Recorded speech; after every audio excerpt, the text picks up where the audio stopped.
Ni bora kuwa mdhaifu kuliko kuwa umedumaa. Udhaifu ni jambo la kupita. Kuwa mdhaifu mara nyingi ni hali ya muda au ya nje. Mtu anaweza kuwa mdhaifu kwa sababu ya ugonjwa, mazingira au ukosefu wa rasilimali kwa wakati fulani. Udhaifu huu unaweza kurekebishwa kupitia juhudi, mafunzo au mabadiliko ya hali. Kudumaa ni jambo la kudumu. Hili hapa huwezi ukalibadili, na ni ngumu sana kulibadili hili jambo.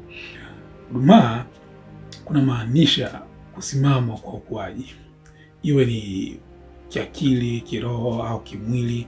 Ni hali ambapo huwezi kukua tena.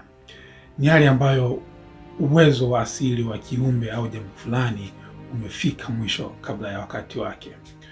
Kudumaa ni hatari zaidi kwa sababu kuna mambo ambayo huwezi kuyafanya, na inakuzuia kuwa na maendeleo hapo baadaye.